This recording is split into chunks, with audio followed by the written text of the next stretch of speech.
दोस्तों बचपन से ही हमें बताया जाता है कि जंगल का राजा शेर है। पर क्या आपने कभी ऐसा सोचा है कि राजा सिर्फ शेर ही क्यों है, जबकि उससे बड़े और खूंखार और भी जानवर जंगल में मौजूद हैं। लेकिन शेर के साथ सबसे करीबी मामला तो बाघ का है।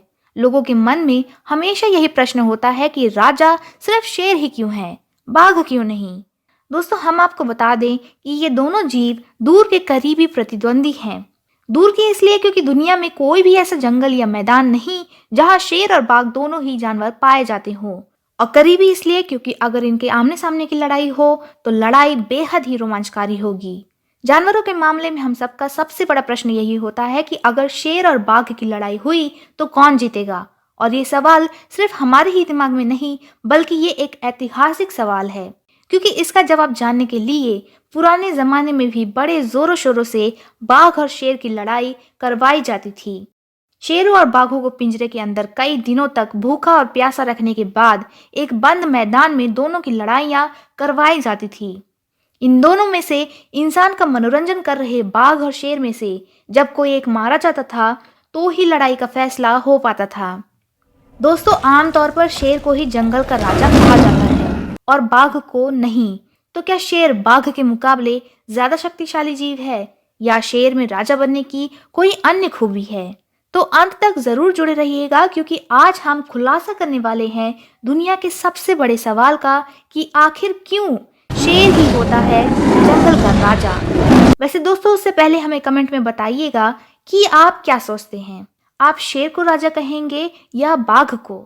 चलिए दोनों जीवों का तुलना करके जानने का प्रयास करते हैं। आकार और ताकत।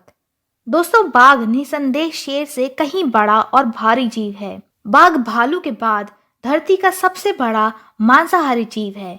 बाघ एशिया महाद्वीप पर ही पाए जाते हैं।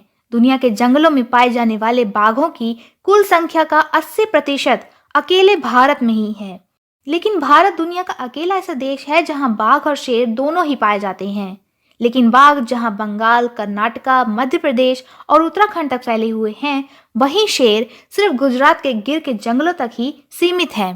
भारतीय नर बाघ का वजन जहां 220 किलो तक हो जाता है, वहीं भारतीय नर शेर सिर्फ 180 किलो तक ही वजनी होते हैं। साइबेरियन बाघ धरती की सबसे बड़ी बिल्ली है और उसका वजन 300 किलो से भी अधिक हो सकता है। दोस्तों अगर शेर और बाघ का मुकाबला करना है तो सबसे करीबी मुकाबला भारतीय रॉयल बंगाल टाइगर और अफ्रीकन शेर के बीच ही देखने को मिलेगा, इसलिए इन दोनों की ही तुलना करना सही रहेगा। 8 फीट से अधिक लंबाई और 3.5 फीट से अधिक ऊंचाई वाले अफ्रीकी शेर करीब 200 किलो तक भारी हो जाते हैं। इसकी तुलना में 220 किलो भारी भारतीय बाघों की औसत लंबाई 10 फीट और ऊंचाई 3.25 फीट तक होती है। अगर बात जबड़े की ताकत की जाए तो शेर की 650 psi बाइट फोर्स की तुलना में बाघ की बाइट फोर्स 1050 psi होती है। बाघ की छलांग और पंजा मारने की क्षमता भी शेर की तुलना में कहीं अधिक है। शेर की तुलना में कहीं अधिक भारी होने के बावजूद एक बाघ वर्टिकल पोजीशन पर 15 फीट तक की ऊंचाई तक छलांग लगाने की काबिलियत रखता है। वहीं शेर के उछलने की ऊंचाई 12 फीट से कम ही रहती है। तुलना से साफ यही जाहिर है कि अगर बात ताकत और आकार की जाए तो रॉयल बंगाल टाइगर अफ्रीकन शेर को चारों खाने चित कर देता। रणनीति और हथियार। दोस्तों भले ही बाघ शेर की तुलना में अधिक बल और अधिक आकार रखता हो, लेकिन इतिहास गवाह है कि जिस भी इलाके में शेर गए हैं उन्होंने बाघों को वहां से खदेड़ दिया है। माना जाता है कि आज से करीब 200 साल पहले तक ईरान और अफगानिस्तान में बाघ पाए जाते थे, लेकिन शेर के प्रभाव ने इन इलाकों से बाघों को खत्म कर दिया। हालांकि करीबन 80 साल पहले ही इंसानों ने शेरों को भी ईरान से गायब कर दिया। वहीं अफगानिस्तान में अभी भी गिने चुने ही शेर बाकी हैं। मध्य एशिया में भी कई ऐसे स्थान रहे हैं जहां शेरों की तुलना में बाघ कहीं पहले लुप्त हो चुके थे। असल में शेर एक साथ परिवार की तरह झुंड में रहते हैं। एक झुंड में शेरों की संख्या 10 से लेकर 40 तक हो सकती है। वहीं बाघ जीवन भर अकेला ही शिकार करता है। बाघ किसी भी बाघिन के साथ सिर्फ फैमिली प्लानिंग करने के समय ही साथ रहता है और बाकी पूरी जिंदगी अकेले। शेर ज्यादातर समय सो के और बच्चों के साथ बिताता है, क्योंकि शिकार का काम शेरनियां करती हैं, वहीं शिकार को मार के अपने परिवार का पेट भरती हैं। शेरों के पंजे की लंबाई 3 इंच तक होती है, वहीं बाघ के पंजे की 4 इंच से भी अधिक लंबाई हो जाती है। साथ ही बाघ का पंजा शेर के पंजे के मुकाबले अति भारी और चौड़ा होता है। बाघ का पंजा 7 इंच तक चौड़ा हो जाता है। ये चौड़ाई हम इंसानों के हाथ की तुलना में 2 गुना अधिक है। तो जाहिर है बाघ के पंजे की मार शेर के पंजे की मार से अति घातक रहेगी। सिर्फ यही नहीं, बाघ के दांतों की लंबाई भी शेरों के मुकाबले काफी ज्यादा रहती है। यानी अगर अकेले बाघ और अकेले शेर की लड़ाई हो तो बाघ के पास अपने दुश्मन शेर का सामना करने के लिए कहीं अधिक घातक हथियार मौजूद होंगे। कुशलता और रक्षण। दोस्तों, बाघ शेर की तुलना में अधिक ताकतवर ही नहीं बल्कि अधिक बुद्धिमान भी होता है। बाघ का दिमाग शेर की तुलना में करीब 25% अधिक बड़ा होता है।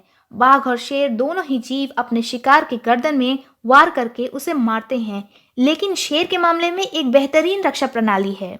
दोनों बिल्लियों में से सिर्फ शेर के गर्दन के पास ही घने बालों का गुच्छा पाया जाता है, जिसे अयाल कहते हैं। बालों का ये गुच्छा बाघ के पास नहीं होता। बालों के कारण ही बाघ को शेर की गर्दन तक पहुंचने के लिए अधिक मशक्कत करनी पड़ेगी।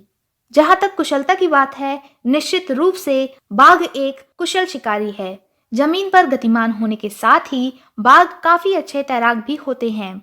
बाघों को पानी के अंदर छोटे मगरमच्छों का शिकार करते हुए भी देखा जा सकता है। शेर की तुलना में बाघ अपनी विरोधी के सामने जल्दी से जंग नहीं छेड़ते। शेर एक झुंड में रहते हैं और शिकार करने का कार्य सिर्फ शेरनियां करती हैं। इसलिए शेर को पता है कि जंग के दौरान अगर वो घायल भी हो गया तो शेर के खाने का इंतजाम होता रहेगा।